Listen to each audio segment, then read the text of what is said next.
Sadhguruji, let me start with your thought because we here have said that it's time to take the right stand to free Hindu temples, but let me understand from you. So let me bring a little historical perspective to how these things have happened. It all started with a regulation, a Madras regulation. It was called the Madras Regulation of 1817. So this was done by East India Company, not even by the British government. Then by 1840, the resistance built up within their own society that Christian men were managing pagan temples. So resistance came up in England. So in 1840, they wanted to give it back. So they put out a directive and said, okay, hand it over to the trustees. Then they passed a Religious Endowment Act in 1863, with which they made a complete handover of the religious institutions and endowments back to the Hindu community. Then in 1925, they passed a Madras Religious and Charitable Endowment Act. This included all religions. By now, this was a strategy to stem the independence movement in the country, and they found whether it's a mosque or a church or a temple, all of these things were becoming hubs for people to meet and, come together and act. So they tried to take over all religious institutions. But there was a vigorous resistance from the minorities, so they excluded them and brought the act only for the Hindus as it was called as the Hindu Endowment Act, Hindu Temple and Endowment Act, whatever it was called. Then further, they tightened the screws in 1935 that they could give, like a notification to any temple to take it over. And this is all happening before independence, but post-independence, in 1951, they passed this law of Hindu Religious and Charitable Endowment Acts 1951.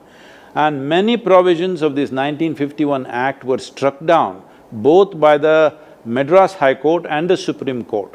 So during the Kamaraj era in 1959, they passed this Tamil Nadu Hindu Religious and Charitable Endowment Act was passed, which is still in operation right now.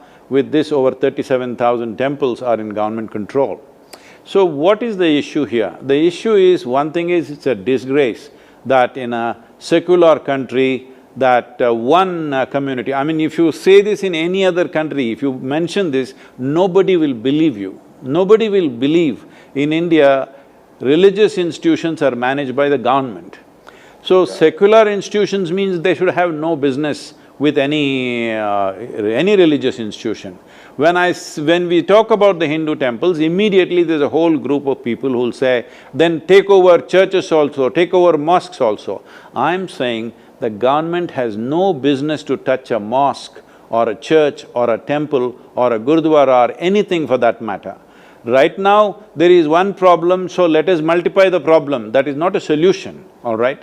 The important thing is, the devotees should manage the temple, because fundamentally, the Indian temples were not created as places of prayer. There is no single person leading a prayer for a group of people.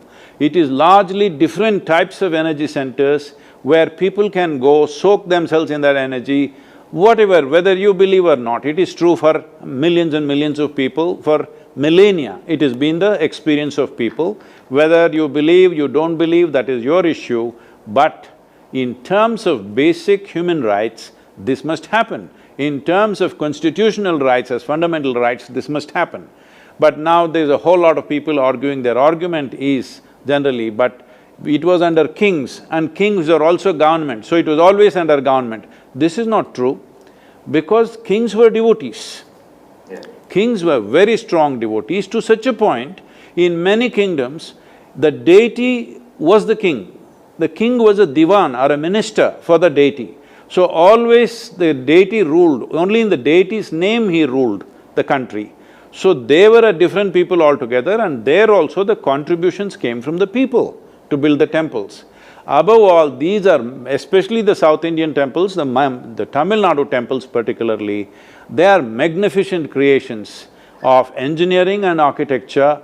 If you see what they have done 1000 years ago, 1200, 1500 years ago, you will feel proud of being human because it's absolutely incredible in terms of engineering. The mastery of engineering that they had and how they built these structures is too phenomenal.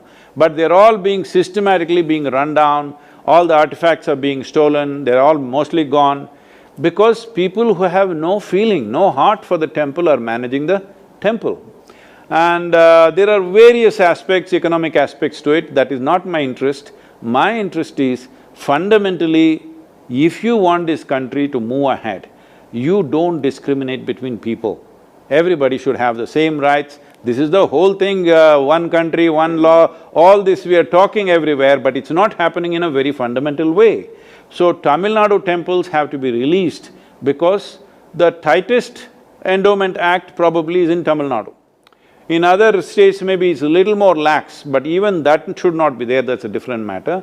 But here it's a proper control. Even if you build a new temple and if it becomes a popular temple, government will send a notification to take it over. This is just ridiculous. How can you do this in a country like India, which is a secular nation, which is a democratically elected leadership, and our constitution gives absolute right for everybody to practice their religion, irrespective of what faith they are. You can even start a new faith and practice it, I'm saying. It's not that the existing faiths. You can start any new faith and practice it. When this is the case, the majority population's places of worship or their temples are being managed by the government is a very shameful thing. I don't even care about the plunder. A whole lot of people are worried about the money and the property.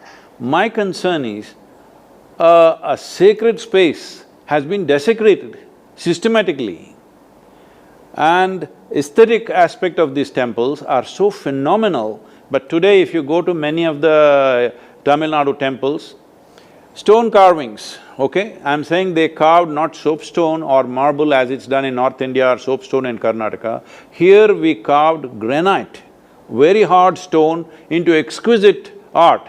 And you know what they did? They put silver paint on it, oil paint, enamel paint, for the entire stone carvings. It's somebody, some government officer's idea of aesthetic. What do you do for this kind of thing? This kind of desecration and temple processes have been changed, and without taking into the other aspects, the science of temple building, they've made changes, they've put walls here and there. Aesthetics is being completely, massacred really. So my concern is, temple is being destroyed. Yes, property and wealth and gold attached to it, I think the British took away most of it anyway. What was left, other people are taking it. That is one aspect. Yes, for the temple to be a living temple, for it to be managed well, it needs some wealth for itself to manage, but even that is not even my concern. My concern is, first of all, of fundamental rights.